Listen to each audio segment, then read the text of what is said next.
आपका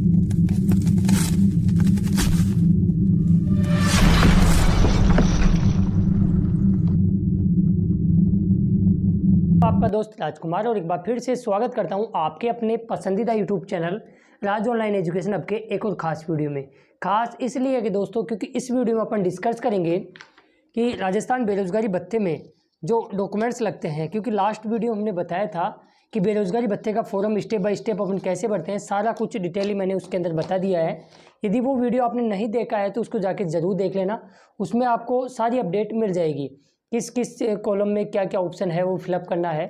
ये सारी चीज़ें हमने लास्ट वीडियो में बता दी थी। इस वीडियो में अपन चर्चा करेंगे जो बेरोज़गारी भत्ते में डॉक्यूमेंट्स चढ़ते हैं, जो 8 से 9 डॉक्यूमेंट्स चढ़ते हैं, जैसे कि इनकम सर्टिफिकेट में इनकम आई हो गया, इनकम के हो गया, एनेक्सर फर्स्ट हो गया, डिक्लेरेशन फॉर्म हो गया, इसके अलावा आपकी मूल निवास हो गया, 10th हो गई, SBI बैंक की पासबुक हो गई, जाति प्रमाण पत्र हो गया, और इसके अलावा जो भी डॉक्यूमेंट्स आपके अपलोड होते हैं उन सारे डॉक्यूमेंट्स को अपन कैसे फिलअप करेंगे, क्योंकि जो ठीक है अपने फॉर्म तो फिलअप कर दिया लेकिन उसके बाद में सेंडबैक वगैरह आते हैं, वो आपके डॉक्यूमेंट्स की वजह से आते हैं, जिससे आपका बेरोज़गारी भत्ता वेरीफाई नहीं हो पाता है और आगे की स्टेप में आप भर नहीं पाते हो। तो आज का वीडियो खास इसी टॉपिक पे है कि आपको हर एक डॉक्यूमेंट्स कैसे आपको इनकम सर्टिफिकेट बनना है, कहाँ कॉलम में क्या चीज़ें मेंशन करनी है, ताकि आपका बेरोज़गारी भत्ते में सेंडबैक की जगह सीधे वो आपका वेरीफाई हो और किसी भी प्रकार की प्रॉब्लम आपको फेस ना करनी पड़े।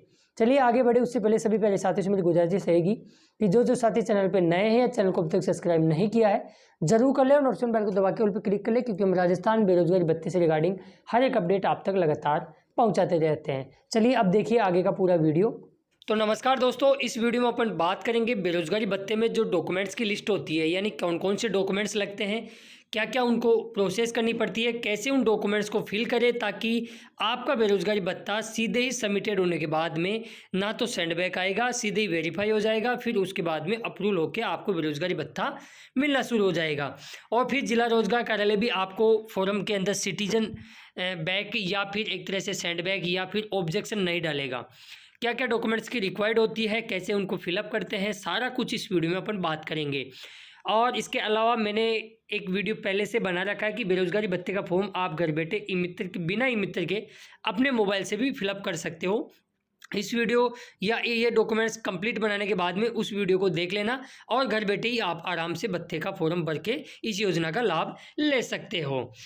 तो चलिए शुरुआत करें। सबसे पहले बात करें अपन जो डॉक्यूमेंट्स लगते हैं, मूल रूप से मूल निवास कंपलसरी है और इसके अंदर दे भी रखा है कि रिलेटेड ऑफ राजस्थान, यानी आप राजस्थान के मूल निवासी होने चाहिए, अन्यथा आपको बेरोजगारी भत्ते का लाभ नहीं मिलेगा। इसके अलावा आपकी जो ग्रेजुएशन की डिग्री है वो भी राजस्थान राज्य की ही होनी चाहिए, बाहर के राज्य की डिग्री आपको यहाँ मान्य नहीं है। तो मूल निवास लगेगा सिंपल। और इसके अलावा फिर आपका जो फाइनल ईयर की मार्कशीट है वो लगेगी, 10th की मार्कशीट लगेगी, बैंक पासबुक लगेगी। ये तो इम्पोर्टेंट डॉक्यूमेंट्स हुए जो आपके पास अमूमन होते रहते हैं, घर पे पहले से बने हुए होते हैं। मेन चीज़ होती है एनेक्सर फर्स्ट, जिसको सेल्फ डिक्लेरेशन फॉर्म, ये income certificate first, income declaration first, income verification form जिसको इनकम के भी बोलते हैं, और सेल्फ डिक्लेरेशन फॉर्म। ये 4 डॉक्यूमेंट्स आपको बनवाने पड़ते हैं। तो ये कैसे बनवाओगे, कैसे फिल करोगे, चलिए इसके बारे में अपन चर्चा कर लेते हैं। सबसे पहला फॉर्म आता है आपका आय प्रमाण पत्र का। आय प्रमाण पत्र हमेशा वो ही ले जिसके अंदर नीचे दे रखा है बेरोजगारी भत्ता प्राप्त करने के लिए, क्योंकि इनकम सर्टिफिकेट के कई प्रारूप हैं लेकिन ये प्रारूप ही मान्य है। यदि दूसरा प्रारूप बनाया तो फिर आपके पास सेंडबैक निश्चित रूप से आएगा। इसके अंदर दे भी रखा है कि बेरोजगार अभ्यर्थी द्वारा परिवार की आय स्वयं घोषणा करेगा, यानी जो ये फॉर्म भरेगा, ये जिसका फॉर्म आप बेरोजगारी भत्ते का भरे हो उसी के नाम से भरेगा, उसी की फ़ोटो यहाँ मेंशन करेगी। अब उसके अंदर इनकम कैसे लगाओगे, सारी चीज़ें मैं आपको इस वीडियो में स्टेप बाय स्टेप बताने वाला हूँ। सबसे पहले जिसका फॉर्म भरे हो, यानी प्रार्थी वही हुआ जिसका फॉर्म आप भरे हो, उसका नाम करोगे, उसके पिता का नाम लिखोगे, पूरा उसका एड्रेस आप यहाँ लिखोगे, यहाँ नवीनतम उसकी पासपोर्ट साइज़ की फ़ोटो लगाओगे, और उत्तराधिकारी व्यक्ति से उसको सत्यापित यानी अटेस्टेड भी करानी पड़ेगी। उत्तराधिकारी व्यक्ति कौन होता है आगे की स्लाइड में आपको मैं बताने वाला हूँ। यहाँ उसके गाँव का नाम या शहर का नाम भरोगे, फिर उसकी तहसील भरोगे, उसका ज़िला आप यहाँ फिल करोगे, DOB यानी जो आपकी डेट ऑफ बर्थ है, डेट हुई, मंथ हुआ और ईयर हुआ, इस वाली फॉर्मेट में आपको भरना अत्यंत आवश्यक है। इसके अलावा फिर आप यहाँ उसकी जन्म स्थान, जिस गांव के अंदर या जिस स्थान के अंदर आपका जन्म हुआ है वो स्थान भरोगे। और उम्र के अंदर आपको एवरेज उम्र बननी है। जैसे कोई कैंडिडेट 20 साल का है तो आगे 20 वर्ष ऐसा मेंशन आपको करना है। अब छठे नंबर पे आप अपना लिंग सेलेक्ट करोगे, यानी महिला हो या पुरुष हो तो यहाँ चेक मार्क करोगे। यदि पुरुष हो तो पुरुष पे, महिला हो तो महिला पे। और आगे चेक मार्क करने से ही काम नहीं चलेगा, आगे उसमें मेंशन भी करना पड़ेगा, आगे पेन से लिखना भी पड़ेगा।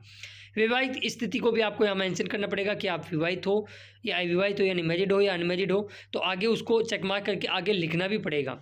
जाति यानी हिंदू हो, अल्पसंख्यक हो, जिस प्रकार की आपका धर्म है वो आप यहाँ मेंशन करोगे, जाति लिखोगे, उपजाति लिखोगे। और फिर आप यहाँ आप इसके अंदर भरोगे कि आप राजस्थान के मूल निवासी हो या नहीं हो। तो नहीं भरोगे तो फिर आपका फॉर्म रिजेक्ट वैसे ही हो जाएगा, क्योंकि ये शर्त है। आप हाँ पे क्लिक करके आप आगे हाँ भी पेन से ज़रूर लिखें। चेक मार्क करने से और काम नहीं चलने वाला। इनकम आप आयदाता हो या नहीं हो, आयकर दाता हो तो आप वैसे ही इस योजना से बाहर हो, तो नहीं पे चेक मार्क करके आपको नहीं आपके पेन से लिखना भी पड़ेगा, क्योंकि इसके अंदर बेरोजगारी भत्ते के अंदर आपकी इनकम 2 लाख से ऊपर नहीं होनी चाहिए। यदि आयकर दाता हुई तो 2 लाख से ऊपर हुई इनकम तभी तो आप टैक्स दे रहे हो, तो आप वैसे ही योजना से बाहर हो जाओगे, आपका फॉर्म वैसे ही रिजेक्ट हो जाएगा। सिंपली 10वें नंबर पर आपको मोबाइल नंबर फिल करना पड़ेगा। 11वें और 12वें में यदि आपके पास पैन कार्ड बना हुआ है तो वो पैन कार्ड नंबर भरना पड़ेगा, और उसके अलावा रिटर्न की आपको प्रति भी संलग्न करनी पड़ेगी। लेकिन अमूमन लोग यहाँ नो कर देते हैं और इस प्रति से, इस झंझट से दूर हो जाते हैं, और वो ठीक भी है प्रोसेस। 12वें नंबर पे 3 नंबर पे भी नो करोगे, यदि है तो यस करके फिर उसकी प्रति आपको लगानी पड़ेगी। इन चीज़ों का आप ध्यान रखें। अमूमन लोग यहाँ 11वें और 12वें पॉइंट पे नो लिख देते हैं, और इसको लिखना भी ज़रूरी है, खाली बिल्कुल भी ना छोड़े, ठीक है। या तो यस करे या फिर नो करे। आगे आप बात कर लेते हैं इम्पोर्टेंट चीज़ जहाँ ज़्यादा सेंडबैक आते हैं। सबसे पहले 13वां नंबर का पॉइंट है परिवार के सदस्यों की वार्षिक आय का विवरण। समस्त इसके अंदर सदस्यों का नाम उल्लेखित करना अत्यंत आवश्यक है। जो आपके जनाधार में हैं, जितने सदस्य हैं, उन सभी सदस्यों के यहाँ नाम लिखोगे। सबसे पहले तो आपका खुद का नाम लिख देना, जिसका बेरोजगारी भत्ते का फॉर्म भर रहे हो, उसका नाम हो जाएगा। उसकी एवरेज उम्र हो जाएगी, जैसे 20 वर्ष है तो 20। प्रार्थी से संबंध वो खुद का भरा है तो स्वयं करेगा, और व्यवसाय की प्रकृति में शिक्षित बेरोजगार लिख देगा। और आपकी आय है वहाँ 9 या फिर 0 या फिर 0 आपको मेंशन करनी पड़ेगी। यदि आपकी आय आपने दर्शा दी तो आपका फॉर्म वैसे ही रिजेक्ट होने वाला है। आगे आपका सेकंड ऑप्शन पे आपके पिताजी का नाम या माता का नाम लिखोगे, उनकी भी एवरेज उम्र लिखोगे। यहाँ पे डेट ऑफ बर्थ लिखने की जरूरत नहीं है, एवरेज उम्र लिखने की आवश्यकता है। प्रार्थी से संबंध, यदि उसके पिता है तो पिता लिखोगे, माता है तो माता, भाई है तो भाई, बहन है तो बहन, या फिर पत्नी, पुत्र, पुत्री, ये सारे आपके जितने भी रिलेटिव हैं उनके नाम इस प्रकार प्रार्थी से संबंध यानी भरने वाले से संबंध बताए गए हैं। व्यवसाय की प्रकृति, पिता यदि मजदूरी करते हैं या खेती करते हैं तो वो करे, कृषि कार्य करे या फिर मजदूरी करे, और पिता की आगे आय लिख दें। माता का नाम लिख के फिर उसकी प्रकृति, अधिकतर महिलाएं हाउसवाइफ होती है यानी गृहिणी होती है, गृहिणी करे, और व्यवसाय की प्रकृति में गृहिणी करके उनकी इनकम यदि है तो लिखे, नहीं है तो नो पे नो कर दे, आगे नो लिखे या फिर हिंदी में 0 लिखे, जो भी आपकी इच्छा है। अब नीचे ये सारे सदस्यों का आप इस प्रकार भर ही लोगे। फिर 7वें नंबर का कॉलम आता है कि अन्य स्रोतों से आय, जैसे मकान का किराया, ब्याज, पेंशन, म्यूचुअल फंड। इस प्रकार यदि आपकी कोई आय है तो यहाँ उस आय को दर्शाए, नहीं है तो नो या फिर 0 दर्शाए। कॉलम को खाली बिल्कुल भी ना छोड़े, कॉलम को खाली बिल्कुल भी नहीं छोड़ना है। और जितनी आय आप ऊपर 6-7 बिंदु में दर्शाई है वो आय एक बार फिर से नीचे टोटल में भी वही आय नीचे लिख दे। नीचे यहाँ डेट और स्थान जरूर लिख दे, प्रार्थी अपना साइन कर दे, नीचे नोटरी से सील साइन करवा ले, और यहाँ नोटरी वाले को बोले विशेष करके कि आप रजिस्टर में अपलोड करके हमको दो। रजिस्टर में एक रजिस्टर नंबर मिलता है, वो यहाँ ऊपर वो लिख देंगे, ठीक है। अब अगला पेज आता है इनकम के। इसको अपने उत्तराधिकारी व्यक्तियों से साक्ष्य करवाते हैं, यानी ऐसा सरकारी कर्मचारी जिसके पास सील होती है। तो ये 2 यहाँ आपको गवाह कराने पड़ेंगे, तो 2 में से एक गवाह आपकी यहाँ जो फोटो लगेगी उसको भी अटेस्टेड सील साइन करेगा। इस चीज़ का आप ध्यान रखें, ठीक है। अब इसको कैसे करेगा, वो कैसे भरेगा, मैं चलिए आपको बता देता हूँ। मैं यानी जो गवाह जो अटेस्टेड करा है उसका नाम हो जाएगा, उस कर्मचारी का नाम हो जाएगा, सरकारी कर्मचारी का, उसके पिता का नाम, उसका एड्रेस, उसका विभाग, जैसे वो टीचर है, व्याख्याता है, प्रिंसिपल है तो अपना विभाग शिक्षा विभाग लिखेगा, पद व्याख्याता है, प्रिंसिपल है, हेडमास्टर है, वो पद का नाम लिखेगा। ये कोई पटवारी है तो राजस्व विभाग लिखेगा, फिर अपना पद का नाम लिखेगा। फिर नीचे आता है प्रार्थी। प्रार्थी या प्रार्थिका, तो उसके अंदर अब जो बेरोजगारी भत्ते का फॉर्म भर रहे हैं या जिसका इनकम आय प्रमाण पत्र आप बनवा रहे हैं, इनकम सर्टिफिकेट, उसका नाम फिल करोगे, उसके फादर्स का नाम या उसका आप क्या लगते हो, पिता पुत्र हो या पुत्री हो, वो मेंशन करोगे और आपका पूरा एड्रेस यहाँ मेंशन करना पड़ेगा। आगे आपको यहाँ परिवार की वार्षिक आय जो इनकम सर्टिफिकेट फर्स्ट में आपने जो भरी थी टोटल आय, वही आय यहाँ आपको लिखना अत्यंत आवश्यक है।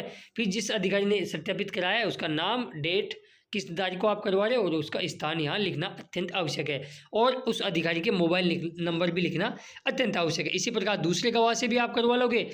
गवाह होते हैं, मैं फटाफट से आपको बता भी देता हूँ। ऐसा उत्तराधिकारी व्यक्ति कौन सा होता है? सांसद हो सकता है, आपका विधायक हो सकता है, राजपत्रीय अधिकारी वो होता है जिसके पास सील होती है, भले वो कोई सा विभाग हो, जिला प्रमुख हो, प्रधान हो, जिला परिषद सदस्य हो, ग्राम सेवक हो, पटवारी हो, महापौर हो, नगर निगम के सदस्य हो, नगर पालिका के सदस्य हो, स्कूल का हेडमास्टर हो, प्रिंसिपल हो, संबंधित पीएससी का कर्मचारी हो, चिकित्सक हो, सीएससी का कर्मचारी हो, चिकित्सक हो, या बीडीओ हो, सहायक अभियंता हो, ऐसा कोई भी अधिकारी जिसके पास सील हो, उनसे आप इसको भरवा लें। अब आगे बात कर लेते हैं तीसरा, जिसको अपन सेल्फ डिक्लेरेशन फॉर्म या एनेक्सर फर्स्ट भी बोलते हैं।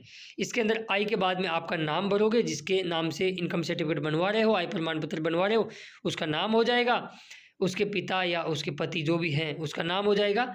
अब यहाँ इस वाले पेज में ऑब्जेक्शन कहाँ आता है? यहाँ आता है एज वाले ऑप्शन में। यहाँ पहले आपको ब्रैकेट में दे भी रखा है डेट ऑफ बर्थ और एज, दो चीज़ दे रखी है। पहले आप एज कंप्लीट करोगे, जैसे मान लो कोई 20 साल का तो 20 ईयर लिखे, फिर आगे आपकी यहाँ DOB लिखे, डेट, मंथ और ईयर। पहले तो ब्रैकेट में एज लिखे, ऑन एवरेज कितनी आपकी एज हो गई है, जैसे 20, 21 जो भी है, और फिर DOB लिखे आगे, ठीक है। फिर आपका यहाँ एड्रेस हो जाएगा, डिस्ट्रिक्ट हो जाएगा, और नीचे आपके सिग्नेचर हो जाएंगे। अब कई लोग क्या करते हैं, इनकम फर्स्ट यानी इनकम आई में क्या कर लेते हैं, हिंदी में साइन कर लेते हैं। ये इंग्लिश का पेज हुआ तो यहाँ इंग्लिश में कर देते हैं। नहीं, आप वहाँ इंग्लिश में करे हो तो यहाँ भी इंग्लिश में करें, वहाँ हिंदी में करे हो तो यहाँ पे भी हिंदी में करें, यानी जहाँ भी साइन करें वो हिंदी में करें या इंग्लिश में करें, जो भी करें सेम करें। यहाँ आपकी फोटो वापस से लग जाएगी जिसका इनकम सर्टिफिकेट आप बना रहे हो। और इस चीज़ का ध्यान रखें, यहाँ आपको सेल्फ अटेस्टेड करनी है इस फोटो को, कर्मचारी से कराने की आवश्यकता नहीं है। आप फोटो पे आधे सिग्नेचर तो आपके फोटो पे होने चाहिए, आधे बाहर होने चाहिए।